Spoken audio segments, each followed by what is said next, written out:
Welcome to the deep dive. The road ahead for truckers, it's always shifting, isn't it?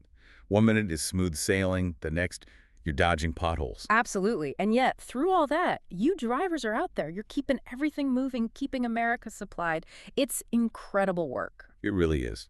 And that's why today we're diving deep into navigating this constantly changing trucking industry landscape. Yep. We've gathered the sources, articles, news, key insights, and we're pulling out the nuggets that really matter for you. Our mission today, it's pretty clear. We want to uncover not just what's happening, but why it matters, how it impacts your life, on the road and off. We'll look at tech shifts, market trends, industry moves, all through the lens of how it affects you, the driver. And we want to help you feel respected, supported, empowered, able to manage your time, your future. We'll even bring in insights from places like Life as a Trucker, remembering to look at things from all sides. Okay, let's hit the road then. First big topic, a really practical shift, the digitalization of CDL medical certifications. Ah, okay. Yeah, this sounds like it could actually, simplify things. hmm What's the core change here? Are we finally ditching the paper chase? That's the plan. The FMCSA is rolling out a new digital system. So instead of mailing or faxing from maybe a truck stop. Yeah, that old printer from 1999. Exactly. Now, your medical info gets submitted directly, electronically, to the FMCSA and your state licensing office. Okay, direct submission. Yeah. The promise is faster renewals, fewer delays, fewer suspensions, just because paperwork got lost somewhere. And the medical providers send the results straight in. That could cut down on errors, right? Like if someone fat-fingered something on the form. Definitely. Providers upload results directly, less admin headache, and for you OTR and regional drivers, think about it. Let's need to run back home just for paperwork. That's the idea. Less physical presence needed at your home DMV for this.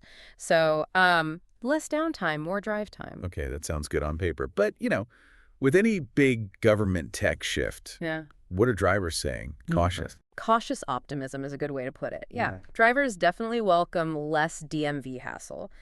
But there's concern about tech glitches, and how fast each state will actually get up to speed. Yeah, government efficiency. Sex sometimes feels like an oxymoron, right? Yeah. Drivers have certainly pointed that out. And medical providers, well, many are scrambling a bit to get their systems connected. Some are ready, others are still learning the ropes. And the FMCSA's angle. They're pitching it as modernization, aiming to prevent those purely administrative CDL suspensions that just sideline drivers unfairly. But the states aren't all synced up yet. Not quite. Readiness varies. Some states are live, others are still figuring out the APIs, you could say. It's a work in progress. So the reviews are kind of mixed, but leaning positive. Generally, yeah. In forums, people see the potential. If it works like it's supposed to, it could be a real game changer. Fewer faxes, less DMV drama, quicker renewals. But the key takeaway for drivers is stay vigilant. Don't just assume it's working perfectly. Absolutely. Don't assume it's foolproof yet.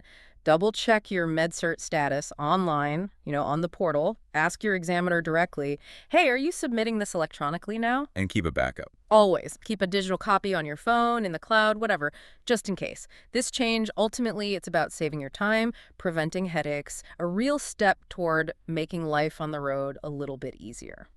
Okay, so technology's trying to smooth out some bumps. Yeah. But what about the wider economic road you're driving on? It sounds pretty rough right now. Let's talk about being stuck in the mud. Yeah, unfortunately, the freight market is, well, ACT research calls it a weak holding pattern. That's putting it mildly for some. Freight demand is just crawling. Spot rates are snoozing near the bottom. And forecasts, they've kind of nosedived recently. It's a challenging stretch. What's driving this slowdown? What are the big factors? It's a few things hitting at once. You've got the whole international trade drama, tariffs.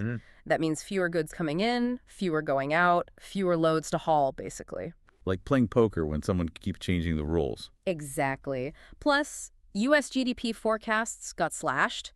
The economy's sputtering a bit. Less spending means fewer shipments. And those spot rates are still terrible. So still hugging the floor, yeah. Like they lost their keys down there.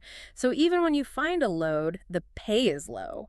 And then there's capacity versus demand. Too many trucks, not enough freight. Bingo. Way too many trucks chasing too little freight right now. That means more competition, driving prices down even further. It really puts the squeeze on. How's this hitting different drivers? Company drivers versus owner-operators. Company drivers are seeing fewer miles, maybe more sitting time, but owner-operators, they're feeling the squeeze the hardest. Fuel costs are high, rates are low, the margins are razor thin. Ouch. So what are they doing? Many are actively looking for dedicated freight, something more stable, or honestly, some are parking their trucks, waiting for things to improve. And the shippers and brokers. They must be loving this, right? Low prices, lots of trucks available. They're definitely in a good spot, kind of driver heaven for them right now. High capacity, low prices. But they know it's temporary, it's a cycle. Even truck stops, repair shops, they feel it too. Drivers are tightening their wallets. How's the industry responding overall? Carriers cutting back? Yeah, carriers are cutting costs, pausing new truck orders. Some are trying to lure owner-operators with fuel discounts, things like that. But there might be a silver lining, maybe. Oh, yeah. What's that? This kind of pressure, it could push the industry faster towards, smarter tech use, better load planning, and hopefully maybe more respect for drivers' time because efficiency becomes paramount. Right. Acknowledge this isn't easy. It's tough out there. Yeah. But like you said, it's a cycle. The pain isn't fun, but it's not permanent. This is where planning really matters. Absolutely crucial, reevaluating everything. And here's the interesting part. Even in a tough market, there are these little pockets, short-term opportunities. Like the hot loads and fireworks around July 4th you mentioned. Exactly. Even when the overall market is soft, you get these predictable spikes. Before July 4th, demand for certain goods jumps, and fewer trucks are out there running hard through the holiday. The spot market tightens up. So it's about being strategic, finding those higher-paying loads. Precisely. This isn't just randomly grabbing stuff off the load board. It's about targeting those high-demand corridors. Think Southeast, Texas, California, the Northeast, maybe. Even if the backhaul isn't great? Sometimes, yeah. The head haul pays well enough to make the round trip worth it. But it's a short window. How short? Usually about 7 to 10 days, right before the holiday. The early movers, the ones who plan ahead, they tend to get the better rates. Okay, so for owner-operators, what's the move? Use those load boards, truck stop strategically. Target that hot freight. And critically, don't be afraid to say no to weak offers, especially in those hot lanes. Know your worth. And company drivers, can they get in on this? They can definitely talk to dispatch. Ask about routing through those busy freight zones. See if there are bonus runs or maybe extra holiday pay available. Good brokers know this too. Relationships matter for negotiations. And the shippers, the retailers, they need the stuff now. Their urgency means they're often willing to pay more for reliability. It's all about being proactive, rolling with purpose during these predictable spikes. It's empowering you to, stack the chips while you can. Okay, so we've covered the immediate market, the digital shifts. Let's look longer term now. 2 big pieces impacting your career and, frankly, how you're treated. First, AI and your job and the Teamsters are taking a stand. Yeah, this is huge. AI isn't some sci-fi thing anymore. It's already here, sitting in the passenger seat, metaphorically speaking. It's doing routing, logging, dispatch, and obviously those autonomous test runs are happening. And the Teamsters are fighting a specific federal law. They are. There's a proposed federal law that would basically block states from making their own rules about how AI is used on the job in trucking and other industries. And Sean O'Brien, the Teamsters president, calls it an attack on worker rights. He does. His argument is that this federal preemption, stopping states from acting, could just open the floodgates. Mass automation without accountability, silencing local protections workers might need. It's not just about self-driving trucks replacing drivers, is it? No, it's broader. It's also about worker surveillance. Think inward-facing cameras, predictive software analyzing every move you make, that kind of thing. Control. As always, there are multiple angles here. What are the different camps saying? Well, the union workers obviously see this as a critical fight, a line in the sand for worker protection. On the flip side, you have tech advocates. They want one federal rule, right? Easier innovation. Exactly. They argue a patchwork of state laws stifles innovation. They want a streamlined federal standard. Critics, of course, say that just make it easier for big tech to lobby for looser rules overall. And lawmakers are divided. Pretty much. Some push for that federal rule to simplify compliance for businesses. Others, especially from states with strong labor voices, see it as giving too much power away to corporations and tech. And the public? What do they want? It's complicated, isn't it? People generally want safety, keep unsafe AI trucks off the road. They want workers treated fairly.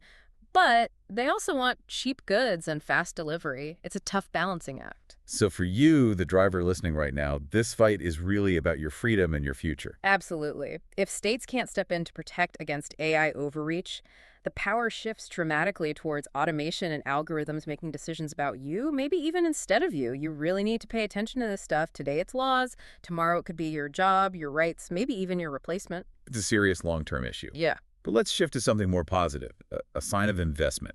TMC opening that new terminal down in Columbia, South Carolina. Yes. And this is more than just, fresh paint on a building.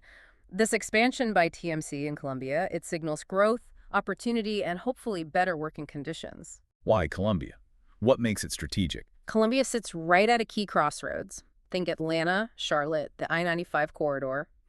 It connects major freight hubs. It's ideal for regional freight. Meaning quicker turns, maybe? That's the potential. Quicker hauls, less downtime, tighter, more efficient routes, potentially. And are there real benefits for drivers built into this new place? It sounds like it. Expanding regional capacity often leads to more dedicated routes, which can mean more home time. That's huge. Plus, the terminal itself has driver-friendly upgrades. Like what? Showers, lounges, training rooms, importantly, on-site maintenance bays, things that make life on the road just a little less rough. And of course, potential for new jobs, especially for flatbed drivers. So in this shaky market we just talked about, TMC is betting on growth. That's kind of bold. It is a bold move right now, signals confidence in future freight demand when others are pulling back. And you see positive reactions. Current TMC drivers are hyped about faster freight and better facilities. New drivers see an open door. The local freight scene gets a boost. Might put pressure on other carriers, too. Could do. Pressure to maybe expand their own footprints or at least up their game on driver support. It's a genuinely positive story amid the uncertainty. Shows companies are investing in drivers and infrastructure. That could be your green light, to maybe roll into something better. And this really ties into something crucial from Hervey at Life as a Trucker, doesn't it? About managing your time, not just for the shipper or the broker, but for yourself. It really does, especially with the market volatility being stuck in the mud and this long-term AI shadow. Taking control of your off-duty time becomes incredibly important. Building a buffer, a shield. Exactly.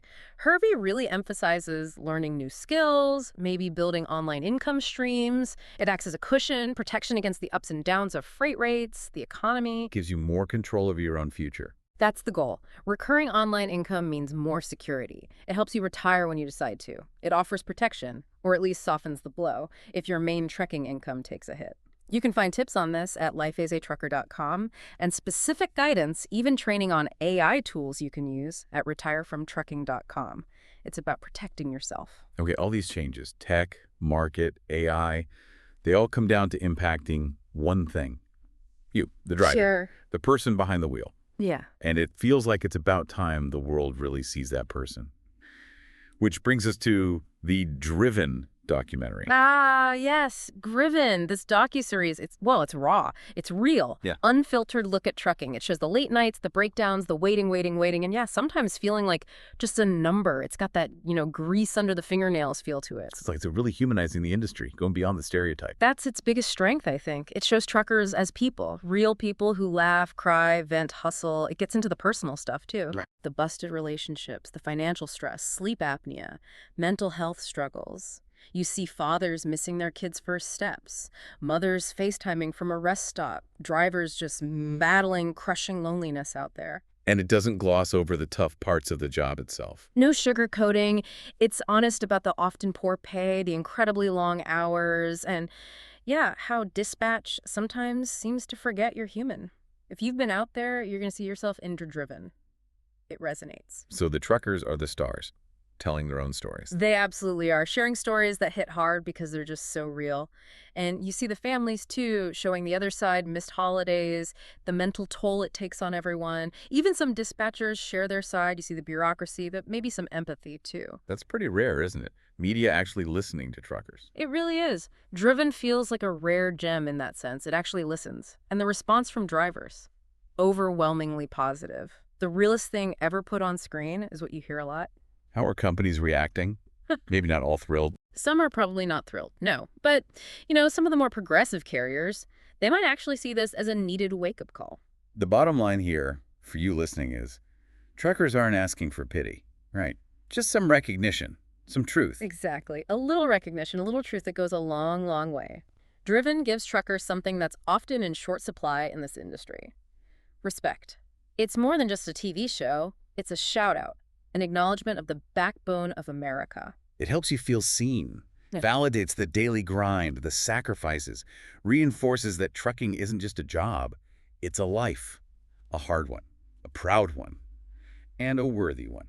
So we've covered a lot today, navigated those digital shifts with the certs, looked hard at the economic realities, the challenges and opportunities in the market. Explore the future challenges like AI, but also the positive signs like TMC's investment, and really highlighted that vital human side of trucking with Driven.